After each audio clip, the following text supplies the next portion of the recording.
Ver las noticias. Antes sí me gustaba mucho verlas, pero ya casi creo que todas son malas noticias. Entonces, pues, qué necesidad. Pero a todos creo que nos gusta escuchar buenas noticias. Y algunos ejemplos de buenas noticias, ¿cuáles pueden ser? ¿Que llovió? Así, ¿verdad? Ahorita con el agua. Porque se necesita el agua. De hecho, cuidémosla mucho. Aquí tenemos unos tambos si es necesario, pero sí hay un tema con el agua. Y que llueva pues va a ser una buena noticia, pero ¿qué otro tipo de noticias buenas son las que tú y yo podemos recibir como personas? La conversión de alguien por quien hayas orado mucho. Un nuevo nacimiento en Cristo, ¿verdad? Pero también cuando nace un bebé, ¿es una buena o es una mala noticia? Una buena noticia. Una buena noticia, ¿verdad? Pero cuando es un fallecimiento no es una buena noticia, es una noticia difícil. Entonces, cuando decía Luisa, alguien acepta a Cristo, es una buena noticia para todos, porque esta persona ahora es llamada hija de Dios, ¿no? Y el evangelio es eso, son buenas noticias. La palabra evangelio significa eso, una buena noticia. Ahora, ¿cuál es esa buena noticia? ¿No? Pues mira, hay 4 evangelios que nos dan esa buena noticia. Y en una especie de reporteros, los discípulos y los apóstoles se encargaron de escribir los evangelios para poder compartir con todo el mundo estas buenas noticias. Y esta buena noticia la vimos hace 8 días en Juan, versículo 1, capítulo 1, donde dice: en el principio era el verbo, y el verbo era con Dios, y el verbo era Dios. Esto era en el principio con Dios. Antes de que todo existiera, el verbo estaba ahí, la preexistencia del verbo. Pero ¿quién es el verbo? Versículo 14. Aquel verbo fue hecho carne y habitó entre nosotros, y vimos su gloria, gloria como del unigénito del Padre. Entonces es el Dios creador todopoderoso acercándose al hombre, a la humanidad, a través de Jesucristo. Y el propósito o la buena noticia de esta llegada de Cristo al mundo es que, versículo 30 y 31 de Juan 20, que tú y yo podamos creer todas estas cosas y creyendo podamos tener vida en su nombre. Entonces, la buena noticia es Cristo trayendo vida a tu vida. Y tú puedes decir, pero ¿cuál vida? Si yo estoy vivo, ¿no? O sea, pues estoy aquí. Y platicábamos hace 8 días que hay 2 palabras que conceptualizan la vida. La primera en griego, que es bios, de donde nace la palabra biología, y habla de la vida biológica, ¿sí? Tu carne, todo lo que tú ves es la vida biológica, pero esta vida tiene una fecha de caducidad, ¿no? Algunos caminamos a la fecha de caducidad, otros van empezando, y nuestro cuerpo se va a morir, se está desgastando y se está acabando. Esa es una verdad, la vida biológica se va a acabar, pero hay otra vida que no se acaba, que es la vida que la palabra Zoe describe, que es la vida plena, la vida eterna, y que solamente se encuentra en Cristo. Entonces, esa es la vida que Juan habla en este libro, para todo aquel que en él cree, no se pierda, mas tenga ¿qué? Vida eterna, el Zoe de Dios. Ahora, déjame ponerte una fórmula matemática para que no se te olvide esto. Todas las personas, todas, podemos estar en una de estas 2 opciones. La primera opción o la primera fórmula es un nacimiento y 2 muertes. Un nacimiento y 2 muertes. Es la primera opción o la primera fórmula. Naces biológicamente y puedes morir biológicamente y eternamente. Pero hay otra opción. La opción 2 es 2 nacimientos y una sola muerte.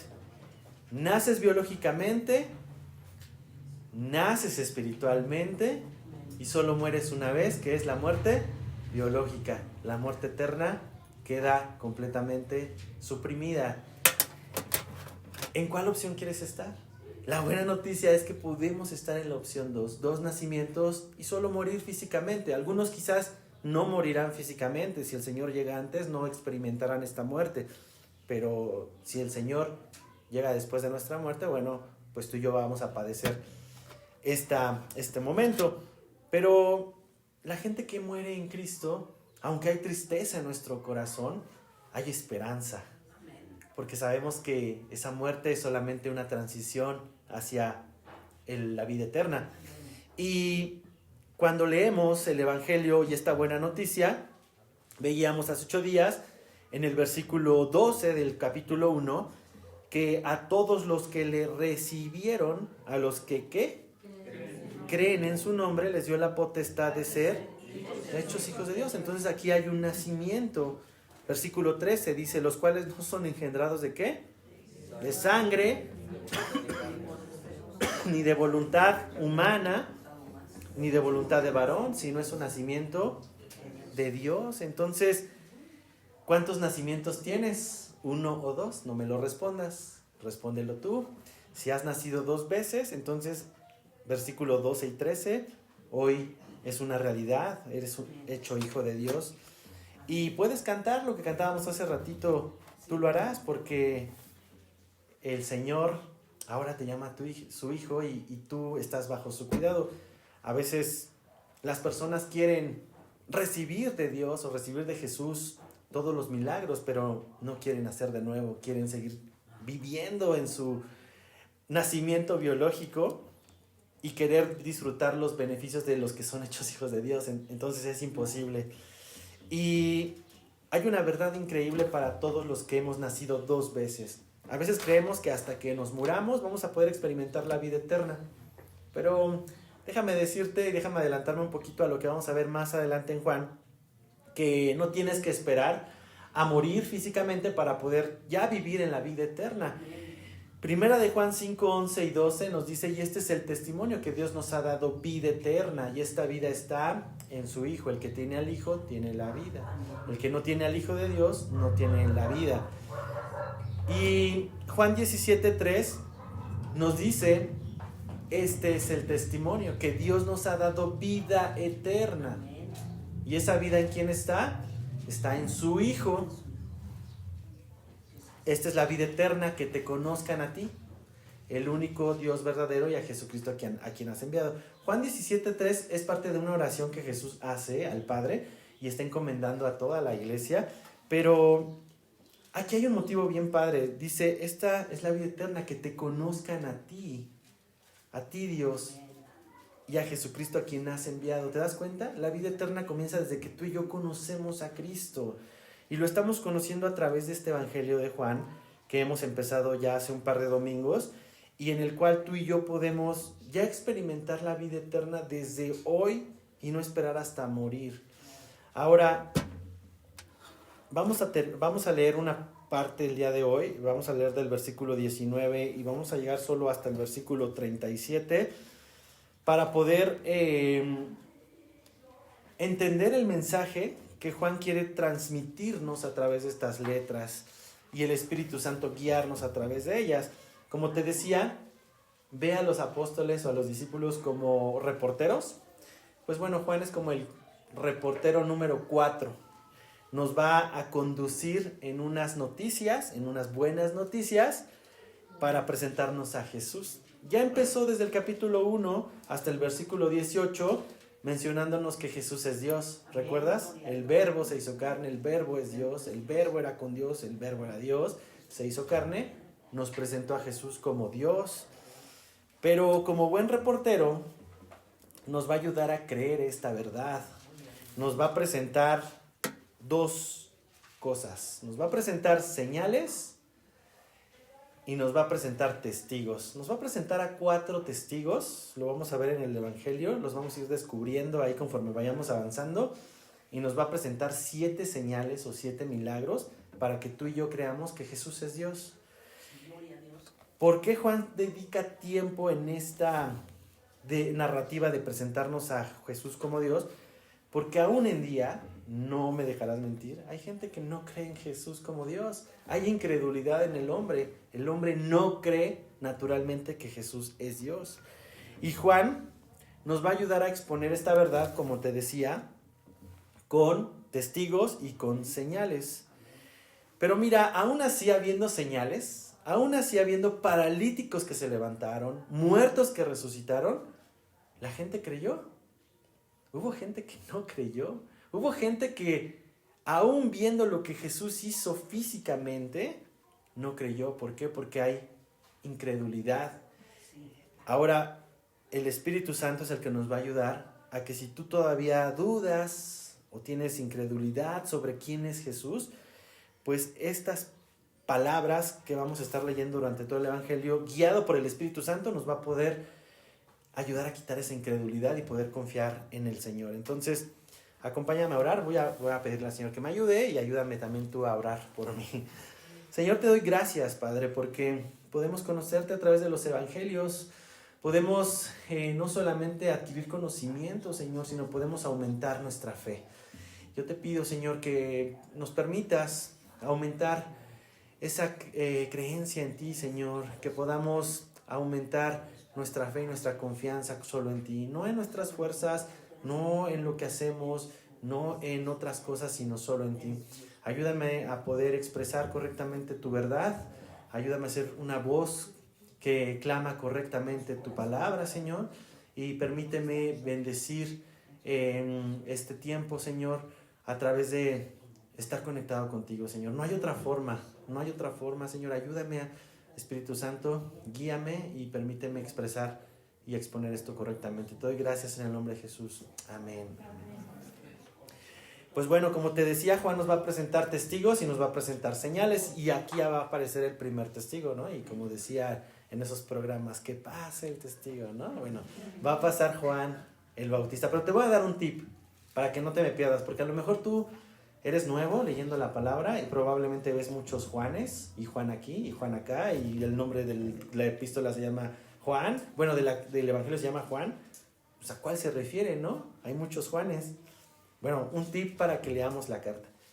El autor, Juan, nunca se va a autonombrar Juan en la carta. Bueno, en el Evangelio, perdón. Nunca se va a autollamar yo Juan, ¿no? Siempre se va a identificar como el apóstol que Jesús amaba. Entonces ese es un buen tip. Cuando hablemos de Juan, no está hablando del que lo escribió.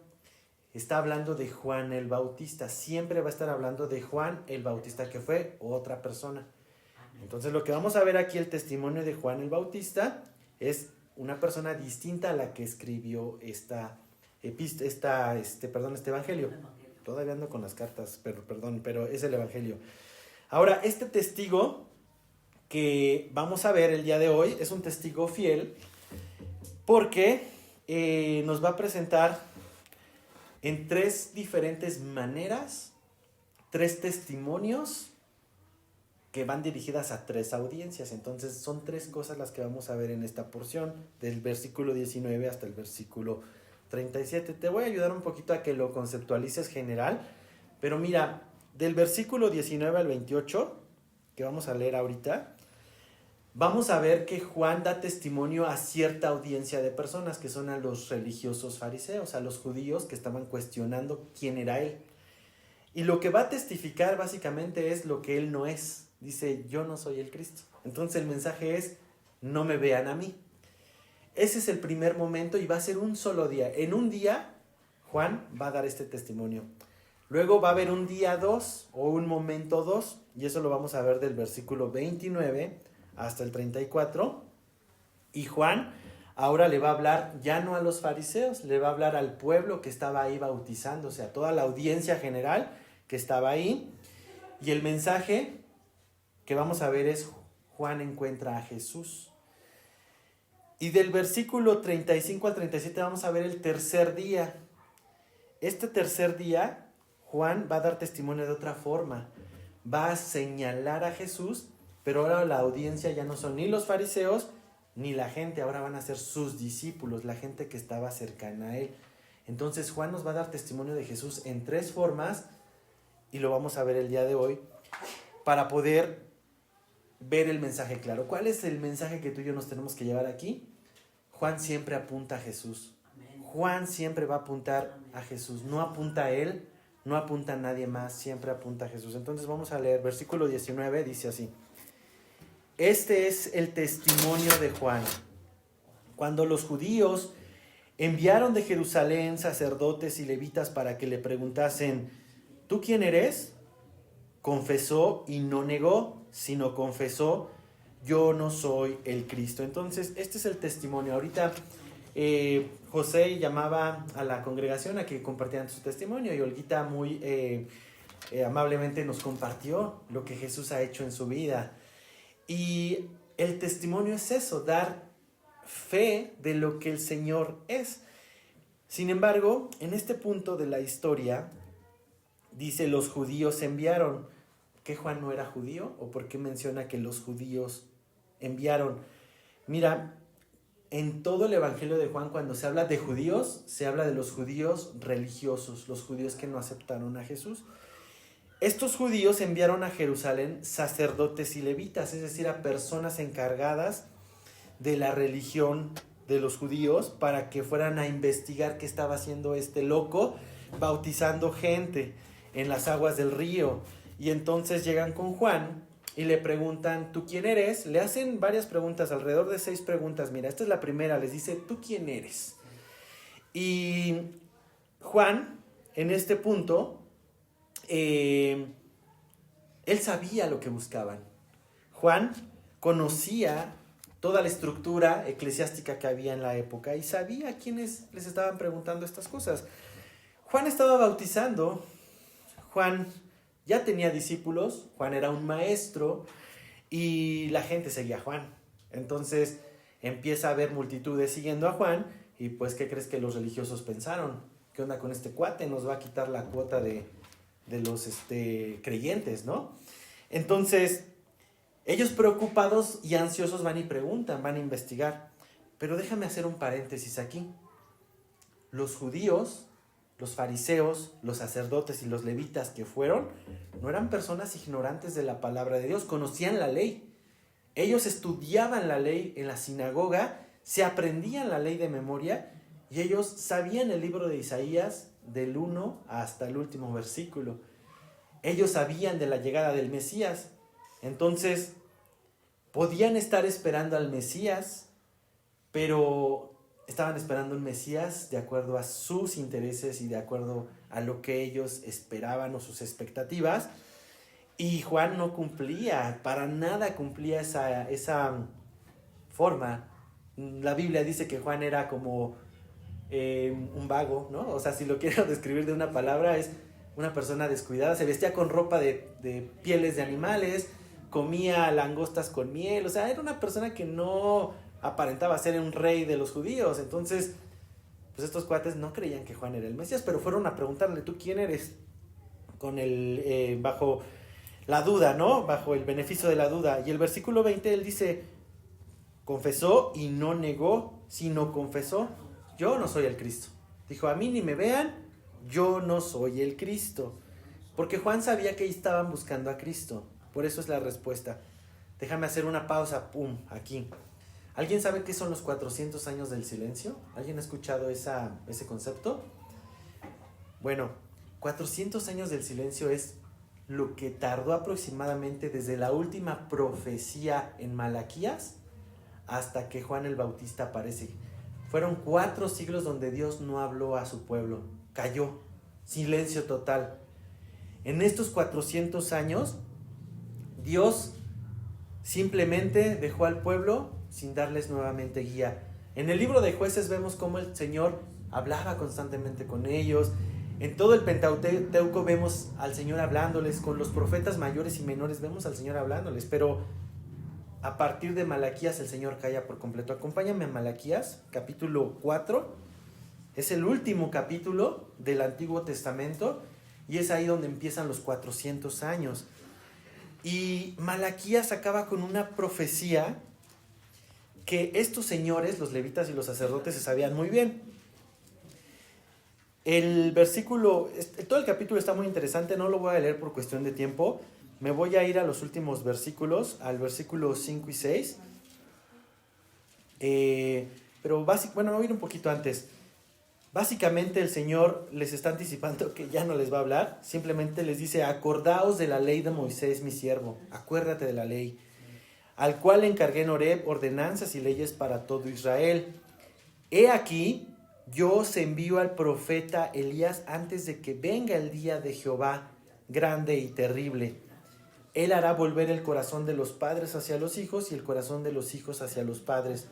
No sea que yo venga y hiera la tierra con maldición. Y ahí fue la última palabra que el Señor habló a su pueblo. Entonces, les dio una señal, les hizo una promesa, les dijo, cuando venga el sol de justicia, les dio una instrucción, acuérdate de la ley de Moisés, y les dio una señal, cuando venga el profeta Elías. Como tú sabes, Elías no murió. Elías fue llevado por un carro al cielo. Entonces, para ellos, el regreso de Elías era algo que era muy posible porque no había muerto físicamente. Entonces, en el versículo 21, los fariseos agregan más preguntas y le dicen, ¿qué pues? ¿Eres tú Elías? Por eso están preguntando esto. ¿Eres tú Elías? Y Juan, ¿qué les dice? No soy. Y vuelven con otra pregunta. ¿Eres tú profeta? ¿Y qué les respondió? No, tampoco soy. Entonces, los judíos religiosos estaban muy preocupados. Y fíjate, en 400 años la religión había subsistido, pero Dios no estaba presente. ¿Y qué te hace ver esto? Mira, a mí me deja ver algo bien interesante, que cuando la gente olvida la ley de Dios, no honra a Dios.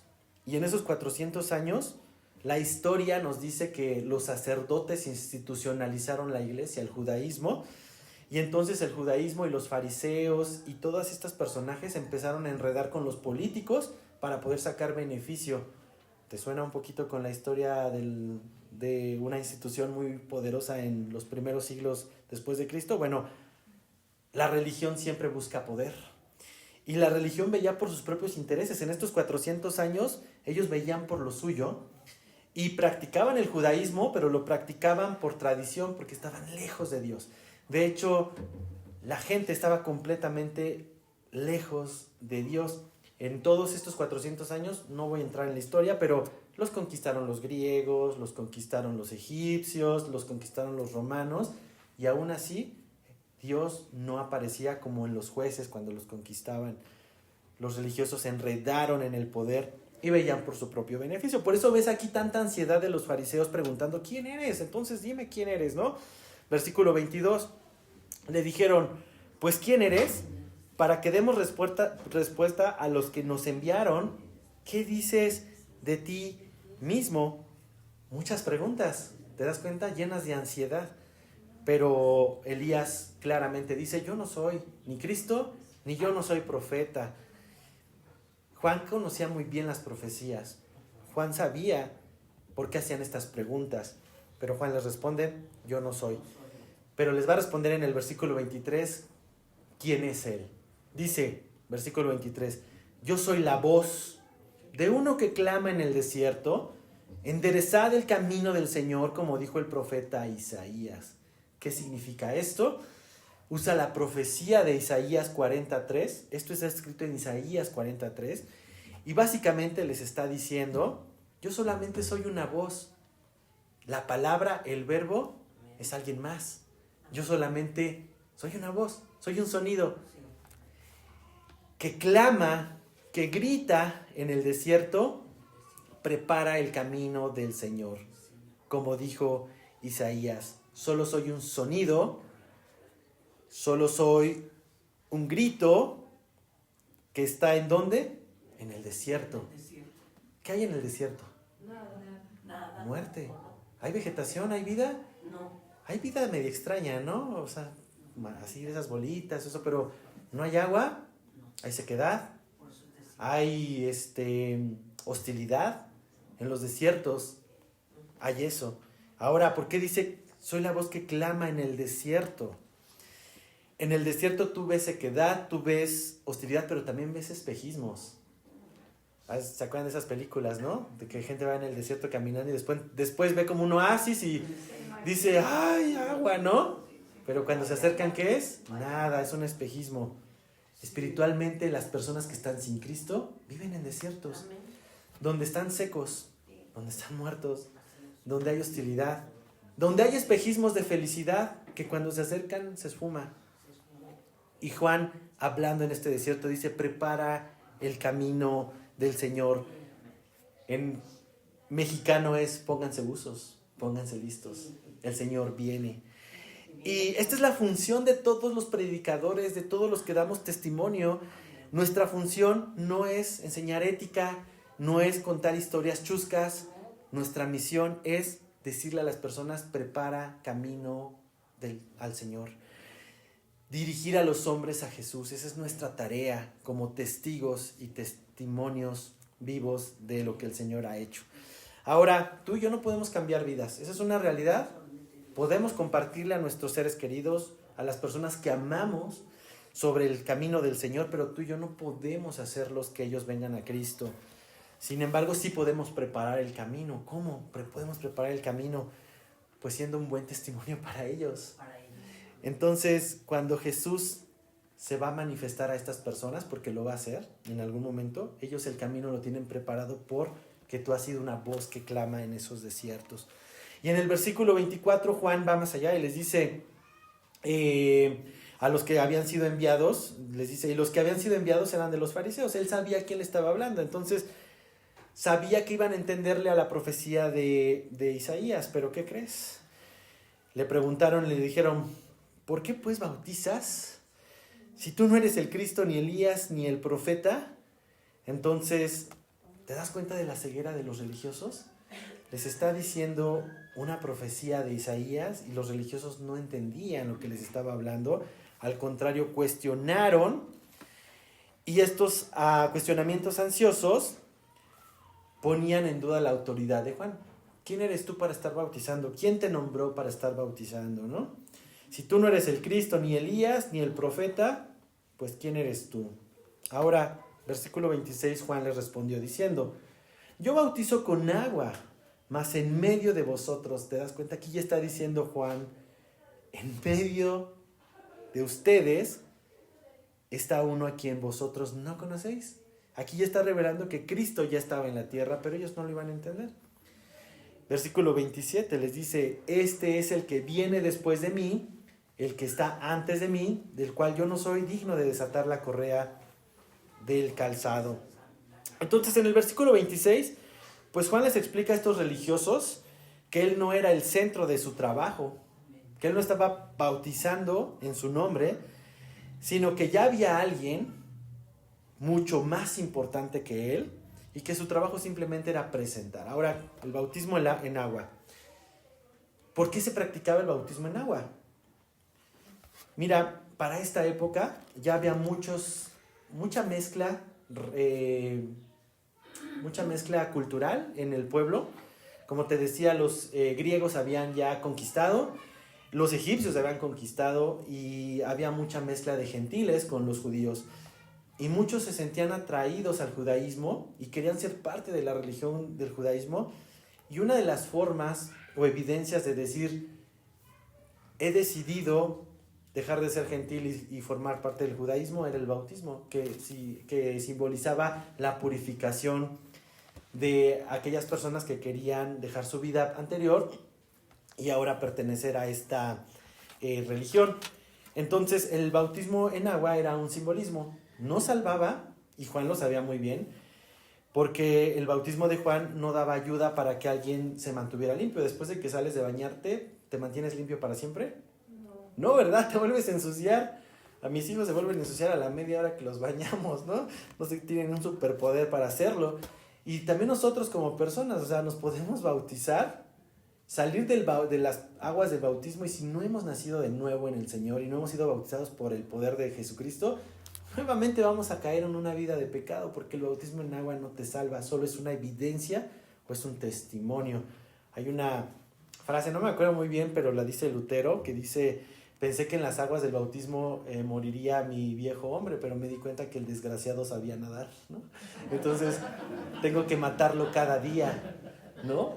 Porque te das cuenta, el bautismo en agua no salva. Ahora, Juan apunta a esto, ¿no? Versículo 27 y 28, les dice, el que viene después de mí, el que es antes de mí, la preexistencia de Cristo, porque Juan era más grande que Jesús por algunos meses, ¿te acuerdas que él nació antes que Jesús? Entonces, físicamente Jesús era más chico, pero espiritualmente Jesús era más antes que él, ¿no? Y le dice, el que viene después de mí es antes de mí, del cual yo no soy digno de desatar la correa del calzado. A lo mejor tú ves esto ahorita y dices, ay, pues ni que fuera tan difícil, ¿no? Pero para ese entonces, culturalmente, desatar la correa del calzado de los judíos era una actividad indigna. Solamente los esclavos podían hacerlo. Los discípulos podían ayudar a sus maestros y podían hacer algunas tareas, pero la ley decía que no podían desatar la correa de sus zapatos de tan sucia que estaba y de tan indigno que era la tarea. Esta tarea solo era para los esclavos. Y Juan dice, yo ni siquiera soy digno de hacer la tarea más indigna para Jesucristo. Y en este punto, Juan está reconociendo que él no es Cristo, que aunque tiene ya gente siguiéndolo, aunque tiene discípulos, está apuntando a la verdad que es en el Señor. Pero ahora aquí Jesús no se había manifestado todavía. Entonces él no tenía la tarea de manifestar o señalar quién era. Dice aquí en el versículo 28 que estas cosas sucedieron en Betábara, al otro lado del Jordán, donde Juan estaba bautizando. Eso fue en un día. Y aquí lo que también puedo compartirte es, todos los que somos predicadores, siempre debemos de tener ese concepto de que somos indignos de estar aquí, en este lugar, pero su gracia nos permite exponer su palabra. Somos bendecidos los que predicamos y los que estudiamos y exponemos, porque a pesar de nuestras limitantes del lenguaje para poder expresar las verdades de Dios, Él nos ayuda a que tú y yo podamos entenderlo a través de este tipo de predicaciones. Y los reflectores siempre, siempre deben apuntar a Jesús. Si yo algún día, mis hermanos, y se los digo con toda honestidad, empiezo a predicar de cosas o de anécdotas que no apuntan a Jesucristo, tienes todo el derecho de llamarme la atención y de exhortarme y corregirme, porque este lugar es para darle la gloria y los reflectores solo a Jesucristo. Hoy lamentablemente vemos cómo incluso hasta en los posteos de las redes sociales, gente que se toma la fotografía, como se le dijera, a ver, tómame una foto aquí con el micrófono y ahorita que me está dando los rayos del sol, y la vamos a subir a Instagram y voy a poner, yo soy el camino, la verdad y la vida. Es robarle la gloria a Dios. Yo esas palabras no las dije, yo solamente soy la voz que clama, la voz que grita lo que está escrito aquí, pero no son mis palabras. Entonces nunca van a ver ustedes en nuestras redes sociales a personas adueñándose de palabras que no dijimos las personas, sino que solamente dijo Dios. Y en este punto, solo somos una voz que prepara el camino. Día 2, versículo 29. Al día siguiente, vio Juan a Jesús que venía a él y dijo, he aquí el Cordero de Dios que ¿qué? ¡Guau! Aquí Juan ya está apuntando a Jesús y claramente en el día 2 ya está señalando quién es Jesús. Pero ahora, en este punto, y vamos a ubicarnos en el momento, Juan conocía a Jesús porque eran familia. María y la mamá de Elizabeth eran parientes. Eran familia. Entonces, ¿Juan no conocía a Jesús? Sí lo conocía, pero no lo conocía manifestado como el Hijo de Dios. En este punto, Juan ya había bautizado a Jesús. No está escrito en esta porción del Evangelio, pero están en los otros evangelios donde Juan bautiza a Jesús. Después del bautismo de agua, Jesús se va al desierto 40 días donde es tentado. Y en este momento Jesús ya viene regresando del desierto. Y aquí Juan señala y dice el Cordero de Dios. ¿Por qué no dijo el Rey de los Judíos? ¿Por qué no dijo nuestro libertador, nuestro Salvador? Lo presenta como el Cordero de Dios, el Cordero de Dios. Mira, no voy a entrar a detalle porque eso es toda una enseñanza hablar del Cordero o por qué un Cordero. Todo el Levítico nos habla del Cordero. Pero me voy a centrar en la función, en el propósito que ahí mismo lo dice, que quita ¿qué? La principal misión o la obra de Cristo fue esta: venir a quitar tu pecado y mi pecado. Pero date cuenta, no está hablando en plural, habla sobre el pecado del mundo. Un paquete negro lleno de suciedad, todo negro y asqueroso y horrible. Un paquete vino a quitar. el Cordero de Dios, el pecado del mundo. Ahora, la obra más grande de Jesús es esta. No es darte una carrera, no es darte hijos, no es darte lo que tú estás pidiendo. La mayor obra de Jesús en tu vida es quitar ese pecado en tu vida. Todo lo demás es añadido bajo su voluntad. Dios es muy bueno y nos da las cosas que anhelamos siempre y cuando lo glorifiquen y sean buenas para nosotros. Pero el principal objetivo y la principal obra es esta: quitar el pecado de tu vida y de mi vida. Y dice aquí, del mundo completo. ¿Qué quiere decir esto? Que es capaz, es tan grande el sacrificio de Jesús, que quita no solamente los pecados de cierta región, sino de todo el mundo. Y versículo 30, dice Juan dando testimonio: este es aquel de quien yo dije, después de mí viene un varón, el cual es antes de mí, porque era primero que yo.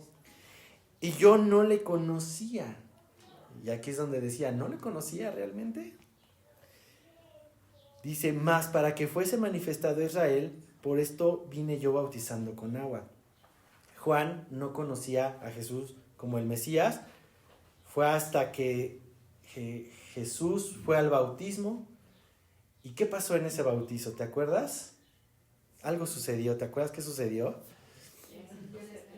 Descendió el Espíritu Santo. Y ahorita vamos a ver esto, pero dice Juan aquí que por eso él venía bautizando. Él estaba cumpliendo una instrucción de Dios de estar bautizando en agua. Y había un objetivo en estar haciendo esta tarea. Él pudo ver una señal en Jesús cuando lo bautizaba. Ahora, déjame decirte esto. Así como Juan el Bautista, hay muchas personas que conocen a Jesús. Déjame repetirlo. Muchas personas conocen a Jesús. Quizás las personas por las que tú has estado orando ya conocen a Jesús. Ya saben quién es Jesús, pero no creen en Él como el Dios que quita el pecado del mundo. Ahora, eso solamente va a ser ayuda por parte del Espíritu Santo y lo vamos a ver más adelante. Versículo 32 dice, también Juan dio testimonio diciendo, vi al Espíritu que descendía del cielo como paloma y permaneció sobre él, y yo no le conocía. Vuelve a decir lo mismo, yo no le conocía, pero el que me envió a bautizar con agua, aquel me dijo, sobre quien veas descender el Espíritu y que permanece sobre él, es el que bautiza con el Espíritu Santo. Jesús no recibió nada en su bautismo que no tuviera antes, porque ya lo veíamos hace 8 días, Jesús es Dios. No fue como que recibió el poder a través del bautismo, solamente fue una señal visible para Juan, fue una ayuda para Juan, no fue una ayuda para Jesús. El Espíritu Santo fue visible para Juan con un propósito. Y dice aquí que como una paloma. No dice una paloma, ojo, porque algunos ilustran que el Espíritu Santo es una paloma, ¿no? Y se pueden confundir. De hecho, no sé si has visto el loguito de Calvary Chapel. ¿Qué es? Una paloma, ¿no? Y puedes pensar, no, pues están hablando del Espíritu. No, es un simbolismo de cómo descendió, más no lo que fue. Déjame platicarte un poquito por qué usamos este logo, ¿no? Que es un logo del movimiento Calvary Chapel, que inició el pastor Chuck Smith hace más de 40 años. Y uno de los distintivos de Calvary Chapel, que seguramente tú ya te has dado cuenta, es que creemos que el Espíritu Santo es quien nos ayuda a estudiar y a enseñar la palabra de Dios. No son mis habilidades, no es un seminario, no es los mejores maestros que pueda tener, no, es el Espíritu Santo el que me ayuda y nos ayuda a poder estudiar la palabra de Dios. Otro distintivo es que no confiamos en métodos humanos para poder atraer a las personas a Cristo. ¿Qué quiere decir? Que no nos vas a estar viendo haciendo esfuerzos humanos para llenar este lugar y poder decir, llenamos una iglesia. No son esfuerzos humanos, aunque sabemos que hay obras evangelísticas que Dios utiliza para atraer personas. Nosotros confiamos en el poder del Espíritu Santo que transforma a las personas más que un evento masivo y emotivo que llena de gente en los lugares. Y confiamos también que el Espíritu Santo es quien, por medio de la palabra, transforma tu vida y mi vida. Yo pudiera como les he dicho antes, y a lo mejor se han dado cuenta, o sea, no tenemos los mejores músicos, no somos los mejores músicos, no somos los mejores cantantes, nos equivocamos un montón, estamos orando por que Dios añada músicos, pero no es nuestra prioridad.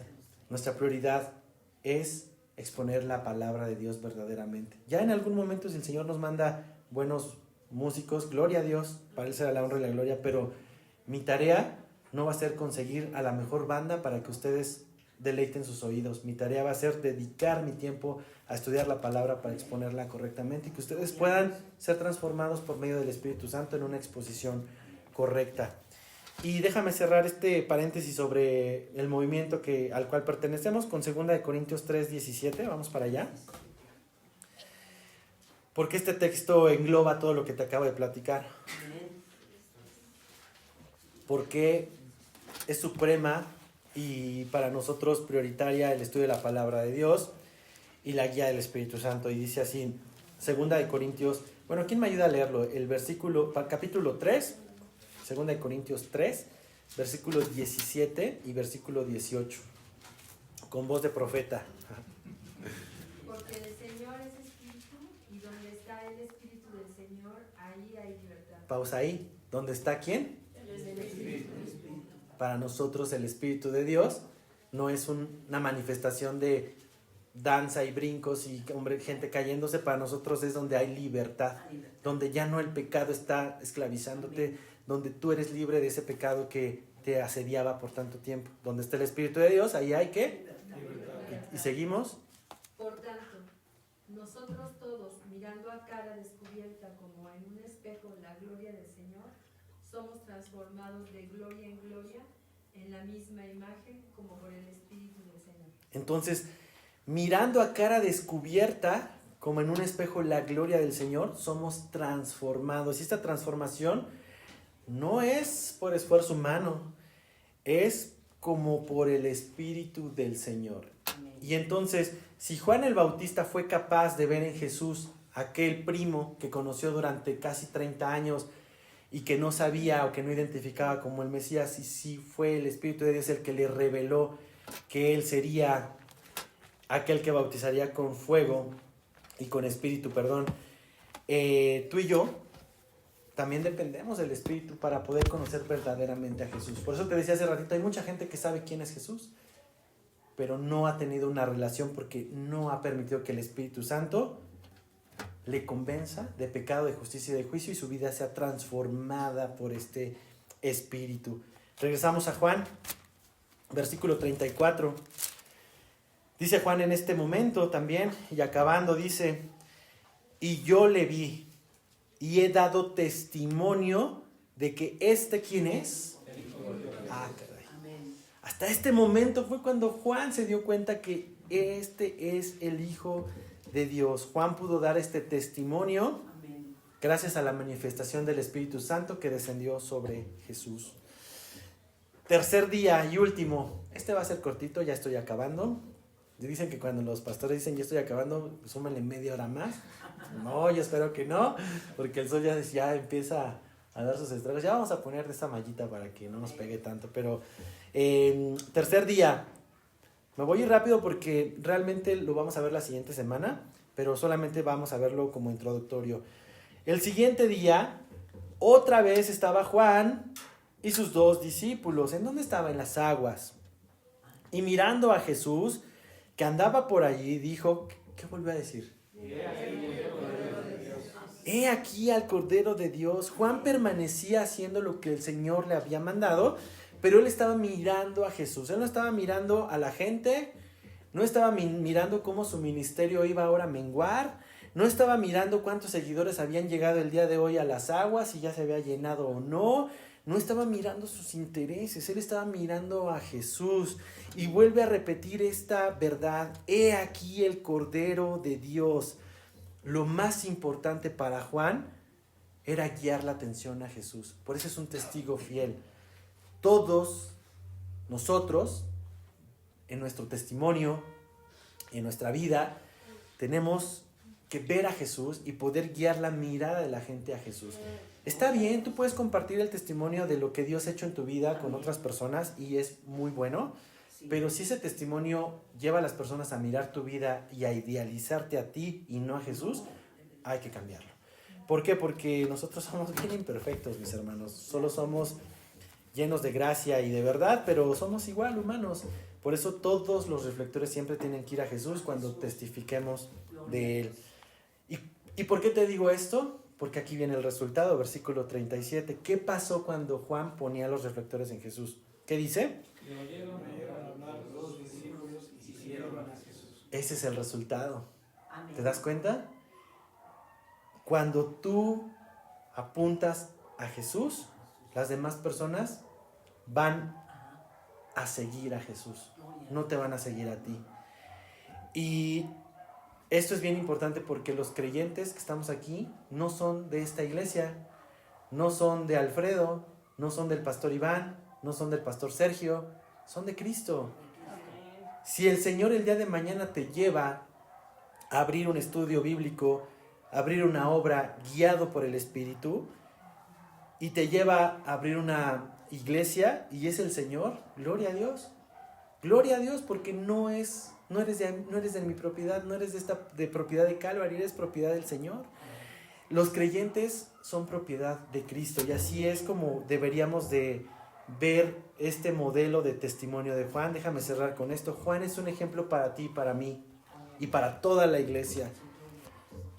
¿Por qué? Te lo voy a compartir con 6 conclusiones que a lo mejor te van a ayudar a cerrar todo este mensaje. El primero es, Juan vivió para presentar a Jesucristo a otros. No vivió para sí mismo, no vivió para su gloria, no vivió para agradar a los religiosos, vivió para presentar a Jesús. Tu vida y mi vida debería de estar enfocada en presentar a Jesús a otros. Segunda conclusión, tenía clara la visión y la misión que Dios le había dado de bautizar en las aguas. No se dejó intimidar porque estaba claramente para él por qué tenía que estar bautizando en agua. La tercera conclusión es, a pesar de la presión de los fariseos intimidando sobre su autoridad, él no se dejó intimidar y permaneció. Probablemente va a haber personas que cuando tú decides entregar tu vida a Cristo te van a llegar con un montón de preguntas a decir, pero ¿por qué? ¿Por qué pierdes tu tiempo? ¿Por qué estás haciendo esto? Esto es absurdo, tal. Todas esas presiones, esas preguntas, esos cuestionamientos no te deben intimidar y no te debes de dejar llevar por ellas. La cuarta conclusión es, a pesar de que Juan ya tenía su fama, ya tenía sus discípulos y tenía sus seguidores, él no se dejó guiar por la popularidad de esto. Y esto es resultado de la quinta conclusión que te quiero compartir. Juan tenía claras sus prioridades y siempre apuntó sus palabras a Cristo. Si Cristo no es tu prioridad, probablemente tus palabras siempre van a estar apuntando hacia otro lado, hacia otra persona, hacia alguna actividad, a lo que quieras. Pero cuando tu prioridad está bien calibrada en Cristo, todas tus palabras y tu vida va a estar apuntando hacia Él. Y la sexta y última conclusión que podemos ver en el modelo de Juan el Bautista como un buen testigo fiel de Cristo es que sabía que solo Cristo puede quitar el pecado del mundo. Sí, amén. He aquí el Cordero de Dios, el que quita el pecado del mundo. Solo Cristo. No hay métodos humanos, no hay personas que sean capaces de hacer esto. A veces decimos, oye, pues vamos a hablarle al pastor tal, porque esta persona no puede salir de esto. Y está bien, o sea, no digo que sea malo, pero sigue siendo una persona, sigue siendo un humano. El poder de transformar a una vida esclavizada por el pecado es el Espíritu Santo. Y es solo Jesucristo. ¿Tú lo puedes mostrar? Sí, claro, pero a veces es cómodo que alguien más lo haga, ¿no? Decir, no, yo no estoy tan santificado para poder hacerlo, pero mira, si tú entiendes que he aquí el Cordero de Dios, el que quita el pecado del mundo, es solo Jesucristo, encárgate de presentar solamente a Jesucristo. Y creo que es un buen momento, mis hermanos. A lo mejor tú tienes mucho tiempo compartiendo la palabra a alguien y ves que no, pues no pasa nada, ¿no? No te desesperes, no depende de tus fuerzas. depende del Señor. Y el Señor tendrá su tiempo y su misericordia para alcanzar a aquellas personas. Tu tarea y mi tarea es ser la voz que grita en el desierto, prepara el camino del Señor. ¿Y qué te parece